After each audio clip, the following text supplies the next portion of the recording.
So among the 5 products that Canon's come out with just like today, I guess last night, midnight, everybody's releasing the news of this stuff like at midnight, and it's really frustrating because it's like, who's awake for that?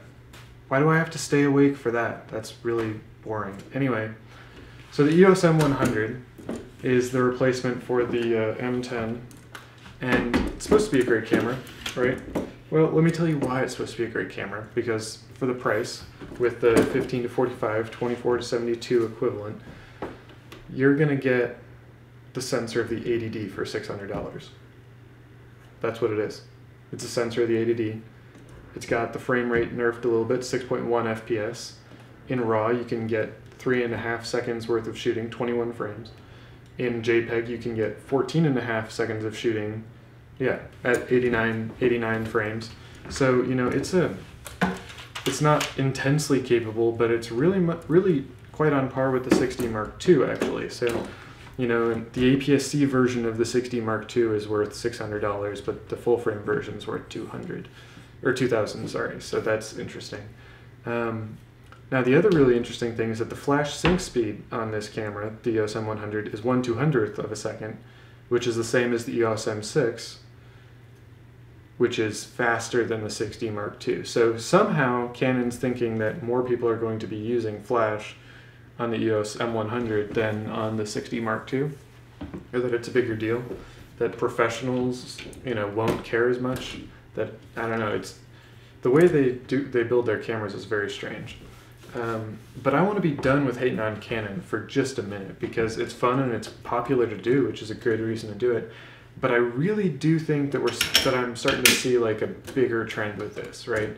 So Canon's put the sensor of the 80D in the 80D, T7i, 77D, EOS M5, EOS M6, EOS M100. That's 6 cameras. So because they're doing that, they're streamlining their production process by putting in, you know, really marginal changes to the sensor, the way the camera works. You know, they're able to segment the market while maintaining production efficiency, and production efficiency means profit margins. So by having, you know, that production efficiency, Canon is not only making more money, they're also doing a very interesting thing, because the EOS M100 has 1080p 60, has the same ISO range, has the same flash sync speed, has the same everything as the M6. It might not have the same, you know, FPS. I don't know. It doesn't really matter, because what I'm trying to get at is that it looks like Canon is taking, they finally got 1080p 60. They finally got there, and now they've put it in everything. And what happens once you put it in everything, that means that you got to go back and give the consumer something more to buy your newer ones, right?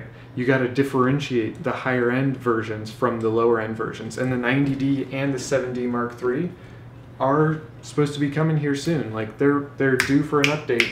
They're getting real old looking. So 4K on those suddenly seems to make a whole lot of sense, right? Because you got to be able to differentiate these higher end cameras from the lower end ones, and the lower end ones have the exact same sensor and feature set as the higher end ones. So you could still use this, Canon could still use the same sensor. That might just be the most versatile sensor that Canon can make right now, in which case from a business perspective it makes sense to put that back into the 90D and the 7D Mark III. But they can tweak it to add 4K video or 12 frames a second, you know, respectively. So they could change all of the hardware around the sensor to give you the features that will differentiate the next cameras from the current camera. So I think the EOS M100 is a big statement. It's saying, Canon's saying, okay, all of our APS-C cameras have 1080p 60 now, except for the T5, because that's like eons old, right? But all of them have 1080p 60. So in order for you to buy the next 90D, or the next, you know, higher end camera, the 90D or the 7D Mark III, or, you know, the T8i or the T8 whatever, the 88D, I don't know, you're gonna have to, 78D, you're gonna have to differentiate the top. And the top then has to include features that more people are asking for. I think, you know, it's weird because Canon seems to think that the EOS M100 and the 6D Mark II are targeted at the same people. They have the same specs.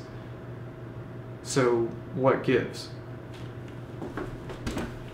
The EOS M100 has the same video codecs at very similar bit rates to the 6D Mark II. Like, in a lot of ways, they're basically the same camera, but with different size sensors. And so that's very concerning to me, at any rate. Another really interesting point is that this is Canon's first mirrorless camera that has 49 phase detect autofocus points. So it has 4 more than the previous version, the EOS M10, the EOS M10, and it has 4 more than the M6 and the M5 and the 80D and the T7i and the 77D and the 6D Mark II. So the next generation of autofocus also looks like it's going to be pushing more phase detect, more on-sensor phase detect autofocus points. Could be a really big deal with that as well. So yeah, I think that's all the thoughts I have on the EOS M100. Thank you very much for your time and for your attention. See you in the next one.